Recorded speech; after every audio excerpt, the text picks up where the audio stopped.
이자 비용과 달리 배당은 기업의 재량에 따라 결정된다. 그렇다면 어떤 요인들이 배당 정책에 영향을 주는 것인가? 기업 배당 정책에 영향을 주는 요인으로 다음과 같다. 단기 순이익 규모. 일반적으로 단기 순이익이 커지면은 배당 수준도 커지는 경향이 있다. 단기 순이익이 증가하면 미래에도 기업의 경영 성과가 좋을 것이라는 기대를 갖게 돼 배당감이 늘어날 수 있다. 단기 순이익의 변동성. 순이익의 규모뿐만 아니라 변동성도 중요하다. 순이익의 변동성이 크다는 것은 경영 불확실성이 크다는 것을 의미한다. 불확실성이 커지면 기업은 현금을 비축하고 현금 배당을 줄일 수밖에 없다. 영업 현금 흐름의 규모와 변동성. 기업은 주 현금 영업 활동에 따른 현금 흐름 규모가 적거나 변동성이 클 경우 현금 배당을 줄이고자 한다. 투자 기회. 향후 수익률이 높은 투자 기회가 많다면 당연히 현금 배당은 낮아진다. 현금 배당에서 나오는 수익보다 기업이 사업에 투자해 얻은 수익으로 주주에게 돌아올 미래 수익이 더 높을 것이라고 주주가 믿는다면 기업은 현금 배당에 사용할 자원을 투자 활동에 사용할 것이다. 이거 투자 기회죠. 파생상품. 파생상품은 기초자산이 실물자산이든 실물상품이든 상관없이 기초자산의 가격 변화에 따라 변하는 금융상품이다. 파생상품 시장은 미래의 일정 시점 또는 일정 요건이 충족되면 행사할 수 있는 권리를 매매하는 시장을 말한다. 파생상품 시장은 주가, 환율, 곡물 등의 가격 변동 리스크를 관리할 수 있는 수단을 제공함으로써 실물 경제를 지원하고 금융시장의 발전을 가져오는데 그 취지가 있다. 대표적인 파생상품으로는 선물과 옵션, 스왑이 있다. 선도와 선물, 선도거래. 선도거래는 두 당사자가 가격 변동의 위험에서 벗어나기 위해 체결하는 계약이다. 예를 들어 쌀 수확을 앞두고 있는 농부는 향후 여러 가지 이유로 인해 쌀 가격이 하락한다면 큰 손실을 입을 수 있다.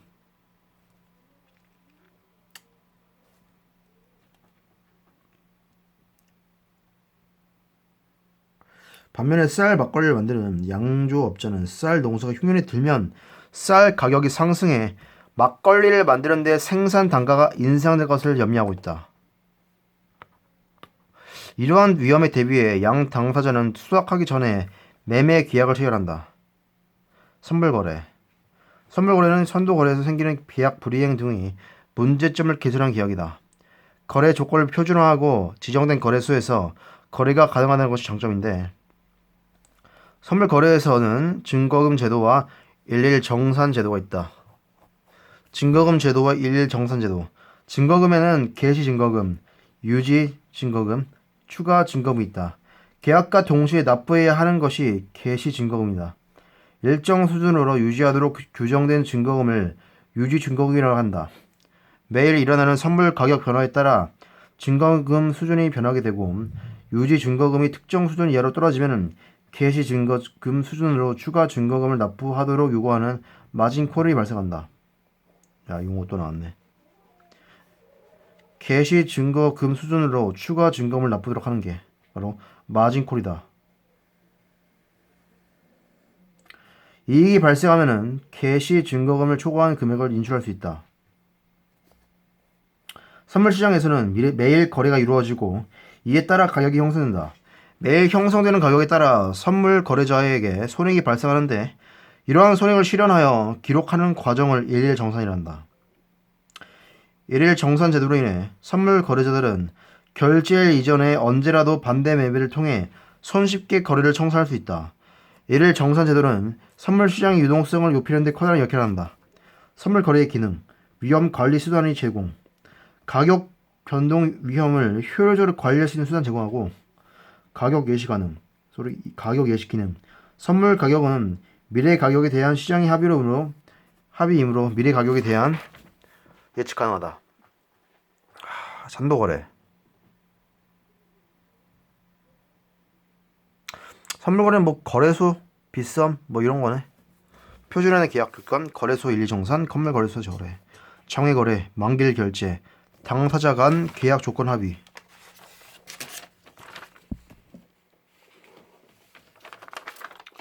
새로운 투자 기회 제공. 기관 투자자뿐 아니라 개인 투자자에게도 새로운 거래 기회 제공. 옵션이란 어떤 상품이나 유가 증권 등을 미리 정한 가격으로 일정 시점에 사거나 팔 수 있는 권리를 말한다. 미래에 정해진 가격으로 살 수 있는 권리를 콜옵션이라고 팔 수 있는 권리를 풀옵션이라 한다. 그러나 옵션을 사는 사람은 파는 사람에게 대가를 지불해야 되는데 이 대가를 옵션 프리미엄을 한다. 옵션 프리미엄은 옵션을 산 사람이 이익을 볼 가능성이 클수록 높아지고 이익을 볼 가능성이 아주 작을수록 낮아진다. 현대적 의미의 옵션 거래가 시작된 것은 네덜란드 튤립 투기 더치 오란다는 튤립 진짜 유명하죠. 17세기 경이다. 또 뭐가 유명하지만 1630년대 네덜란드에서는 튤립 재배가 유행하여 많은 사람이 튤립 투자에 뛰어들었고 튤립 작황에 따라 가격 변동폭이 커지자 튤립 재배업자와 중개업자는 안정적 가격으로 거래할 수 있는 방법을 찾기 시작했다. 튤립을 매입하는 중개업자들은 콜 옵션을 사서 수확기에 정해진 가격으로 튤립을 사들일 수 있게 됐고 튤립 재배업자는 풋 옵션을 사서 일정한 가격에 튤립을 팔 수 있게 되었다.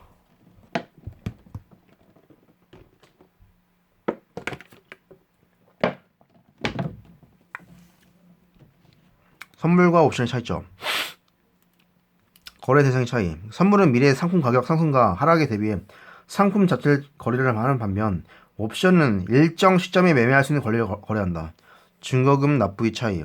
선물 거래를 위해서는 매도자와 매수자 모두 결제 이행을 담보하기 위해 증거금을 납부해야 하지만 옵션 거래는 매수자의 경우 프리미엄 전액을 지불하고 권리만 가지기 때문에 증거금 납부가 없다.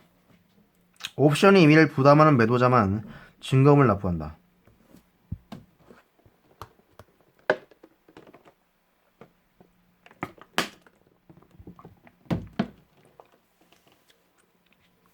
주식 매수 선택권.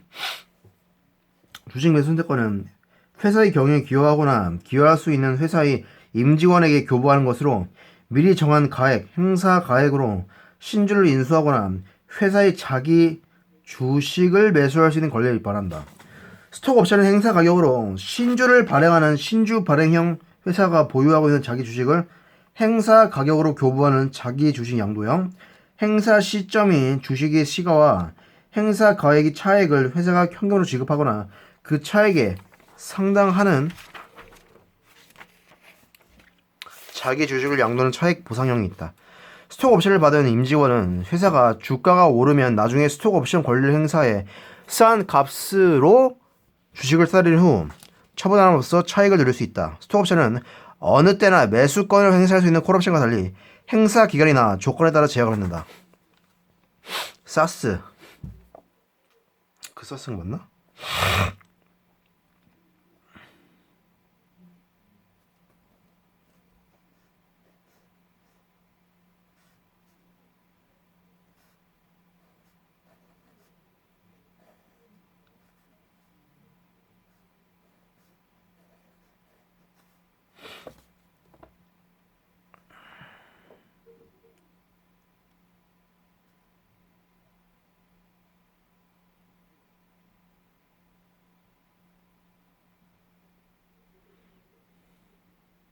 일주일에 35시간이란데. 이건 뭐 하루에 7시간은 공부해야겠네. 주말 빼고.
그렇지. 근데 이게 아, 좀 인간적인 회사지 이게. 네. 사실상 현실적으로는 인간적이지 않은 회사가 많잖아요. 나 어쩔 수 없지. 싫어도 그 회사 다닐 수밖에 없어. 전혀 도움이 안 돼, 이글. 그래서 MPB. 다 했네, 문제는 제가. 마지막. 이거 진짜 16회. 진짜 끝판왕. 매형 테스트 끝판왕. 재물비용 분석. 다시 할게, 전부터. 자본시장에서 주식 회사채 투자자, 금융회사, 재무분석가, 신용평가 기관 등은 기업의 주식가치 평가, 신용평가를 하기 위해 재무제표를 분석한다. 재무제표의 분석의 결과는 미래의 예측이 근거가 된다. 기업이 지급 불능 상태에 빠지지 않고 경영자가 영업활동을 안전적으로 수행하려면 유동성이 높은 자산을 충분히 보유하고 있어야 한다. 유동성이란 기업의 자산이 현금으로 얼마나 쉽게 전환할 수 있는지 정도를 말하는데 현금이 기준이네. 기업이 부채를 많이 상환하고 있으면 영업 성과가 부진할 때 이자와 부채를 갚지 못할 가능성 이퀄 위험이 높아지고 순이익도 크게 감소한다. 이자는 고정비 성격의 비용이기 때문에 부채가 많은 기업의 경우에는 영업성과 그 부진할 때 지급 불능 위험이 높아진다. 단기적 지급 능력을 나타내는 유동성 비율과 타인 자본 의존에 따른 장기적 지급 능력을 평가하는 부채 비율과 이자 보상 비율로 구성된다. 안정적 분석 뭐야? 유동성 비율, 레버리지 비율. 이미 기업의 단기적 지급 능력을 평가하는 비율이죠. 유동성 비율이.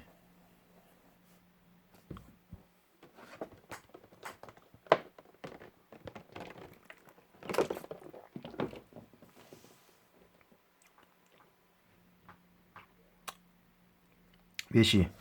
유동 비율, 당자 비율, 레버리지 비율, 타인 자본 의존에 따른 장기적 지급 능력을 평가하는 비율, 부채 비율, 이자 보상 비율 있네. 성장적 분석, 성장성 비율, 기업 규모의 증가, 이익의 증가 등을 측정하는 비율, 매출액 증가율, 총 자산 증가율, 자기 자본 증가율, 손익 증가율.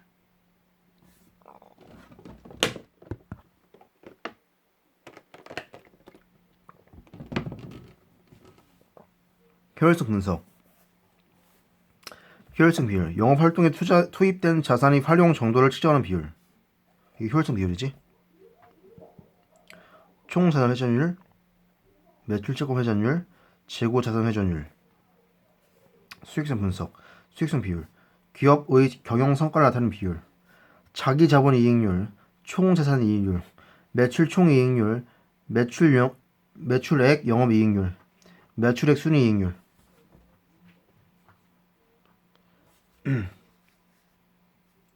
자기 자본 이익률, 총 자산 이익률, 매출 총 이익률, 매출액 영업 이익률, 매출액 순위 이익률.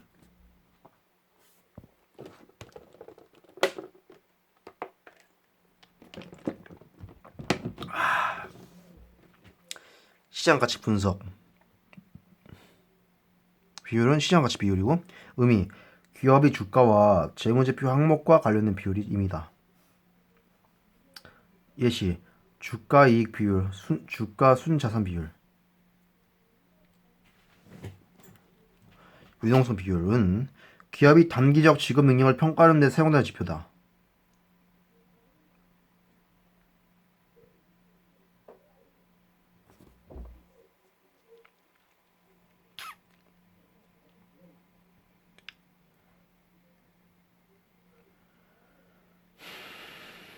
기업이 단기 부채를 갚으려면 현금을 충분히 보유하고 있거나 또는 단기간 내에 현금화되는 자산을 충분히 보유하고 있어야 한다. 따라서 유동성 비율은 주로 단기간 내에 현금화되는 자산과 단기 부채를 비교해 산정된다. 유동 비율. 유동 자산은 주로 1년 이내에 현금화되는 자산이고 유동 부채는 주로 1년 이내에 갚아야 하는 부채다. 따라서 유동 자산이 유동 부채보다 충분히 많으면 단기 지급 능력이 양호하다. 그건 당연한 거 아닌가? 자산이 높아야지. 그지?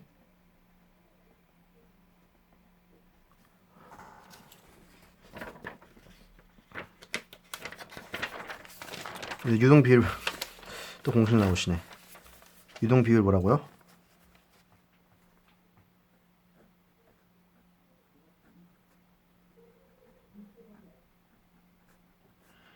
유동 부채분의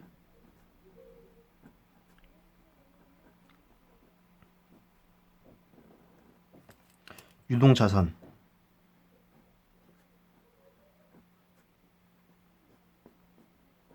곱하기 100.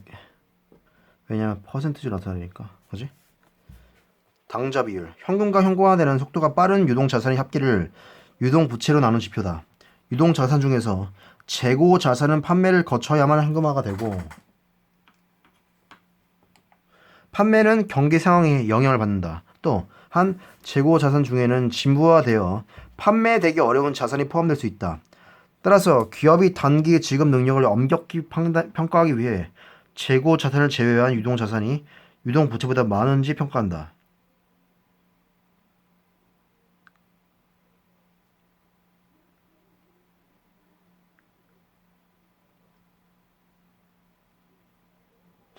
그럼 당좌 비율?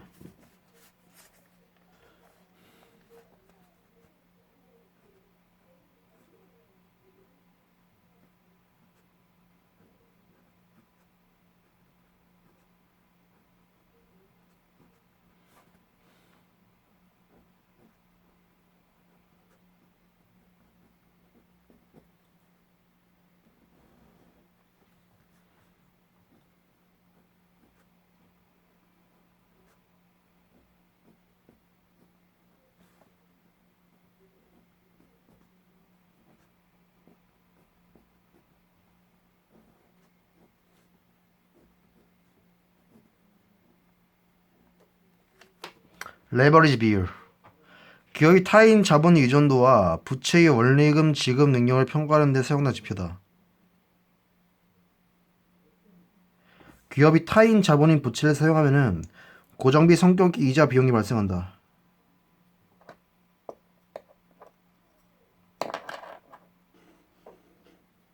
기업은 영업 성과가 부진하더라도 이와 상관없이 부채의 원리금을 상환해야 하기 때문에 부채가 많은 기업은 지급 불능 위험이 높아진다. 그렇지? 레버리지 비율이지. 오버에이지라고 하는데 마지막에서는 부채 비율. 부채 총계를 제하기 자본을 나눈 비율이다.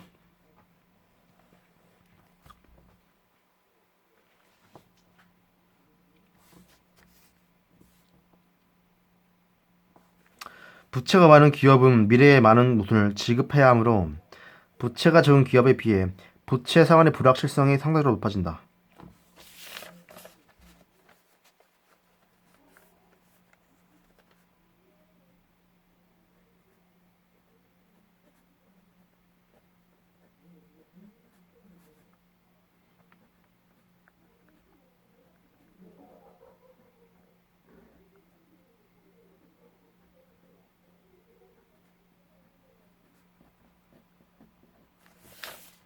(1997년) IMF 외환위기 때 기업이 부채 비율 기준을 200%로 맞춰 구조 조정을 실시했으나 이때 구조 조정이구나. 일반적으로 리스토라지 부채 비용 기준은 산업별 특성에 따라 다르다. 예를 들면 건설업이나 조선업과 같은 수주 산업의 부채 비율은 다른 업종에 비해 높아 일괄적인 기준을 적용하기에는 문제가 생길 수 있다. 부채 비율뿐만 아니라 비율 분석 시 산업평균 대비, 전년 대비로 분석을 해야 한다. 이자 보상 비율. 기업이 타인 자본을 사용하면 자본 사용 대가로서 정기적으로 이자를 지급해야 한다.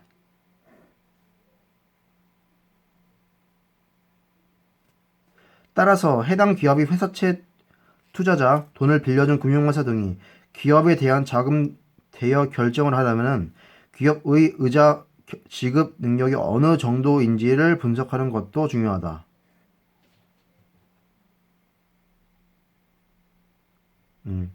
의자 보상 비율, interest coverage ratio라네.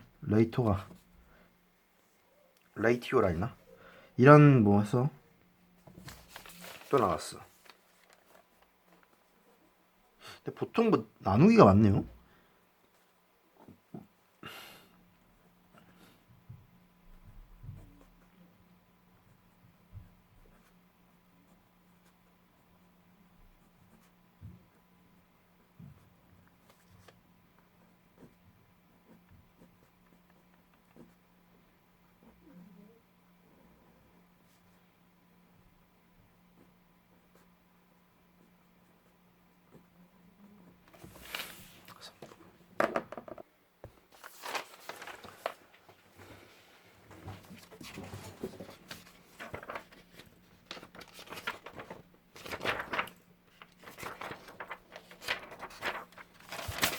영업 활동으로 벌어들인 이익으로 이자 비용 내기에 빠듯한 기업은 재무 위험이 높을 수밖에 없다.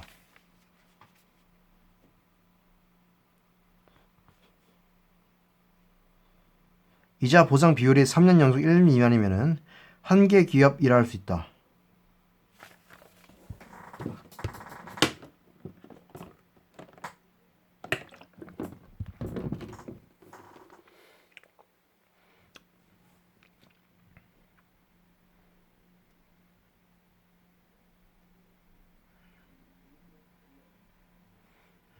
3년 미만이면 3년이 기준이네요. 성장성 분석, 성장성 비율, 그로스트 라티오, 레이티오를 할게요. 일정 기간 동안에 기업의 규모나 이익이 얼마나 증가했는지를 측정하는 지표다. 기업 규모의 측정치로서는 총자산, 매출액, 자기자본 등이 사용된다.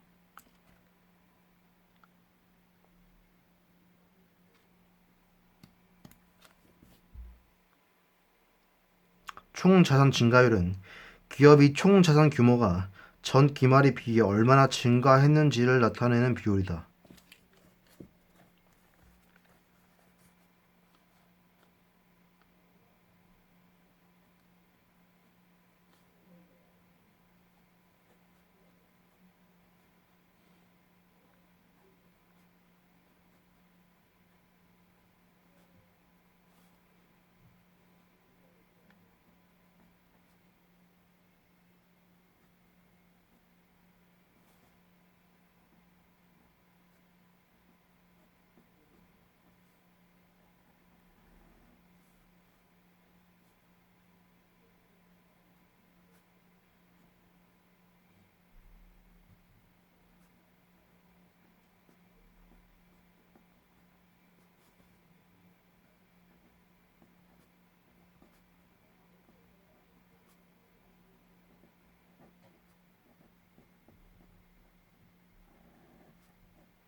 매출의 증가율.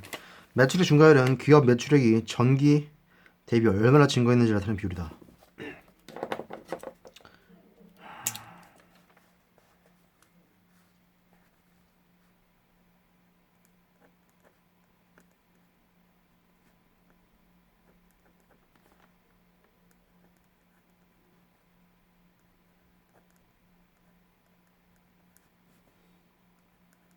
전기 매출액분의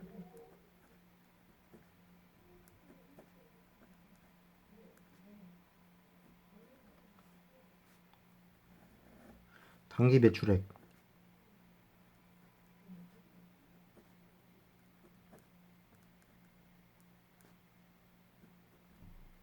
마이너스 정기 매출액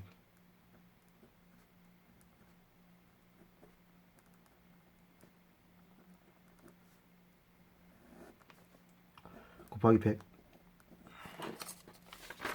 자, 자기 자본 증가율은 기업이 소유주, 주주의 투입 자본이 전기말에 비해 얼마나 증가했는지를 나타내는 비용이다. 자기 자본 규모는 유상 증자를 통해 증가할 뿐만 아니라 이익 잉여금에 의해서도 증가한다.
이익 증가율은 어떤 이익 측정 시에 초점을 두는지에 따라 네 개씩 있어.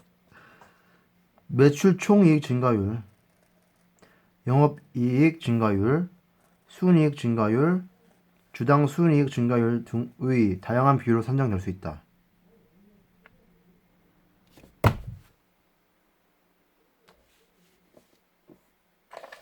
나와 있는 건데 다? 아니네.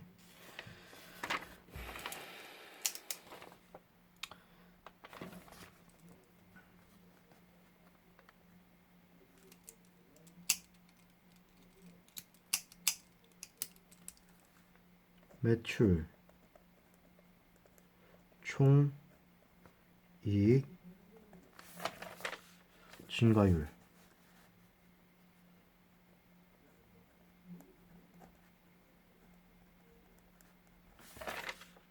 정기 매출 총이익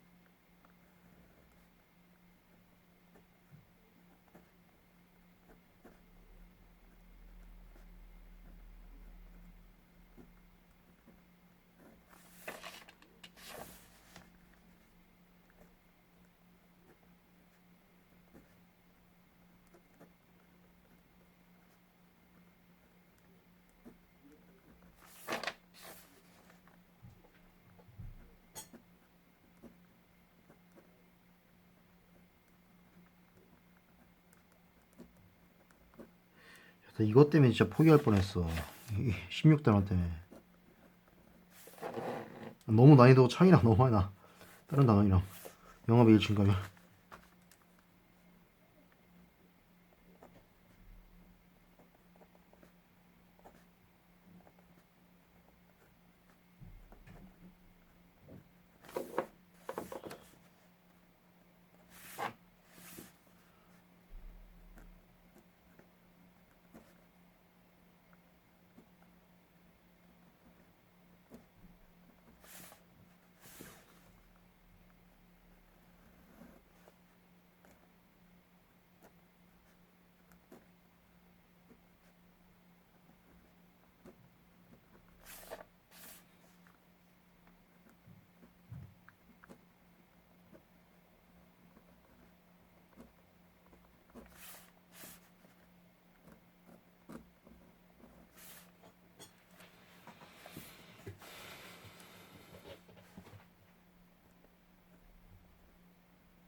머리 터질 것 같은데. 머리 터질 것 같은데 또 나왔어.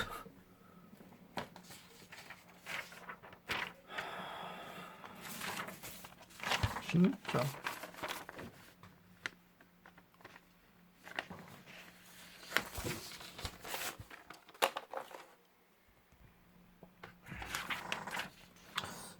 이쯤 되면 포기하고 싶어집니다, 저도.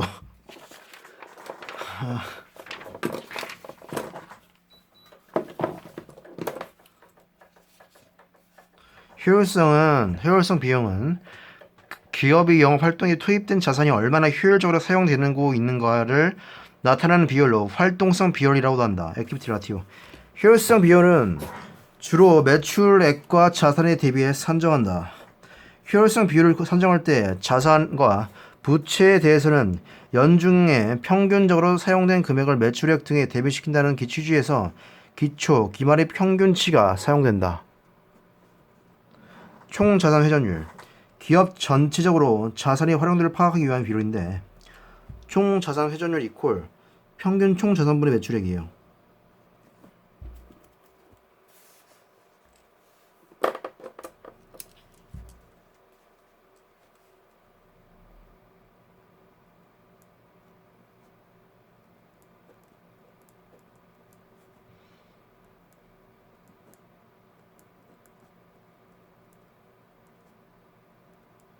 평균 총자산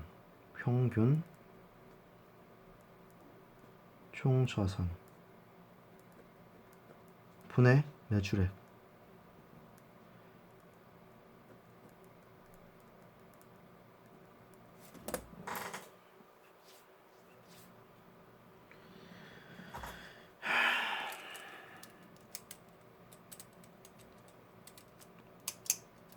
총자산 회전을 높으면 기업의 유동자산과 비유동자산이 비효율적으로 이용되어 매출액이